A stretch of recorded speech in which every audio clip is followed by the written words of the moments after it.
As I will show you today, and I've showed you in the past, and I'll show you in the future, there's never any substitute for hard work. If you want big arms, these exercises that I'm gonna do, you work your ass off and you will achieve it.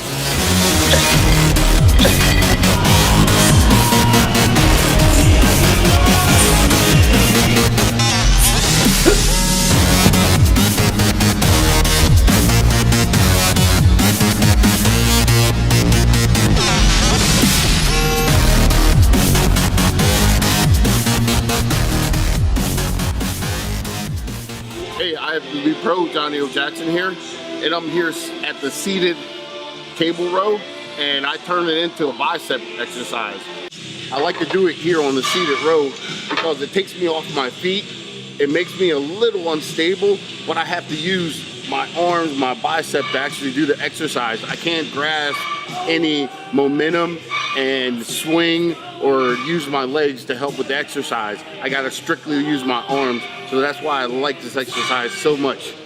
I like to grab the wide grip on this exercise because it's a lot more comfortable than a close grip. Lie back, and then you just curl.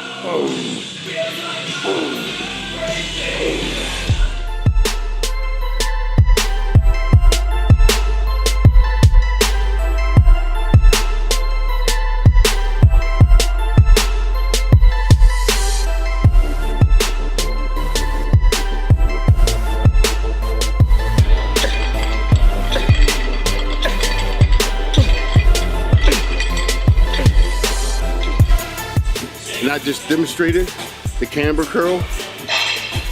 It's one of the most basic curls there is.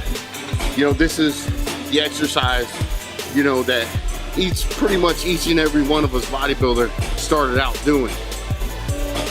And so I can't say enough about sticking with the meat and potatoes, sticking with the basic exercises to graduate up to the more fancy exercises that people like to do these days. But with me, I'm old school, and I always say, stick to the basics, and you know you're gonna get there.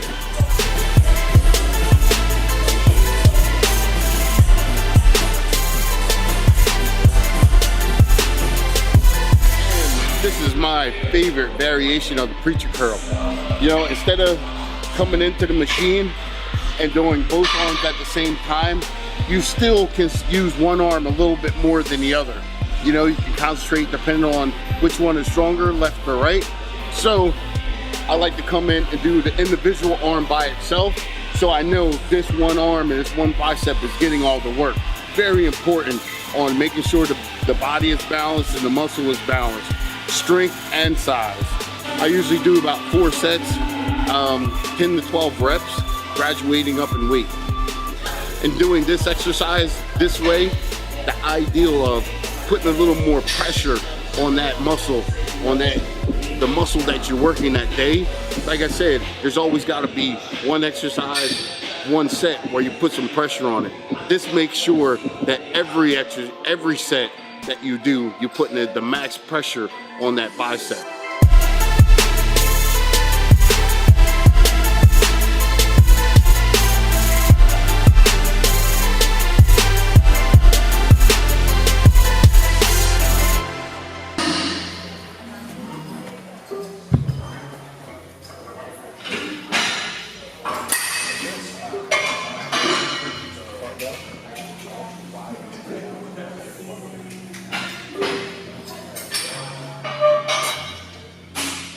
Alternating dumbbell curls.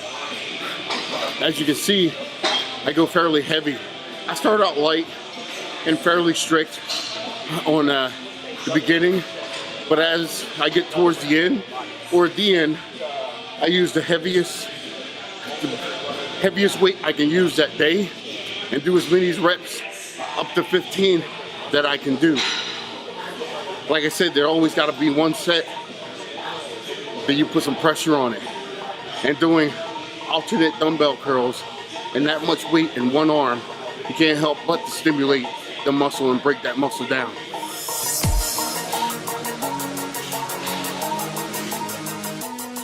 And this is my variation of the skull crusher or tricep extensions. I love doing it with dumbbells, just so you can use your individual arm. You can adjust, let your body adjust to its comfort level, and you're able to do more weight, more reps, more effectively when using dumbbells, just because you let your body adjust. And you make sure that your tricep on that arm is getting most of the pressure. When you're doing them both together, you can use one arm a little bit more than the other to get the weight. This way you can isolate that tricep and get the max workout of it. And I love doing skull crushers because we know that the long head is the biggest muscle in your tricep. There's 3 heads, and you want to hit this inner or long head to get the max growth out of your triceps, to get that look. The dip for tricep, or tricep dips, why I call it tricep dips is because when you're doing the exercise, if you lean slightly forward and do the exercise, you're putting a little bit more emphasis on your chest. When you're doing the exercise and you stay straight up and down, or even lean back a little bit, you isolate and hit the triceps more. So, of course, I like to lean back or straight up and down to hit the triceps, try to isolate them a little bit more. I like to do 4 exercises, 12 to 15 reps, trying to keep it concentrated and strict. One thing I like about this exercise, the dip, that it puts pressure and emphasis on all 3 heads of your tricep. So when it's working together, working more efficiently, you get a better mind and muscle connection. So you really concentrate and really squeeze up at the top, you know, to add about 10% more and about 10% more blood push into the muscle. And when I'm finishing up my triceps, I mostly like to do a superset. So this is one of my favorite supersets, is using the tricep push down machine, the tricep sitting push down machine, and dumbbell kickbacks. Really good combination. When it comes to the tricep push downs, it hit mostly the outer head of your tricep, and then you turn around and do the kickbacks, which also hits the outer head, but also put some emphasis on the long head of the tricep. And we know the long head is the biggest muscle in the tricep, so it's very important to hit that and stimulate that, you know, each time you do triceps and throughout the tricep workout. And I like to do, when I'm doing a superset, 3 sets, 10 to 15 reps each exercise.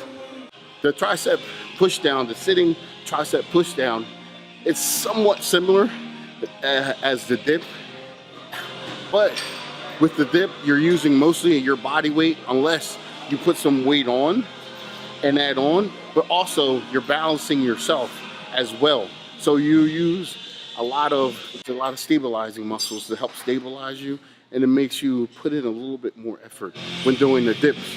Whereas the tricep push down is a really good concentrated exercise, don't get me wrong, but it's the weight is balanced for you. You can concentrate on the tricep and the squeezing a little bit better than you can on the dip when you're concentrating on balancing yourself and all the stabilizing muscles that, you know, is included in the exercise. So, like I said, in turn, doing the sitting tricep push downs, you can concentrate a little bit with the mind muscle connection, squeeze a little bit better, get a little bit more blood pumped into that muscle, and then you turn around and superset it with the, I'm looking forward to competing next year in 2017 at the Toronto Pro. Will be my first show sometime in late May. So I'll be calling up Chris Aceto.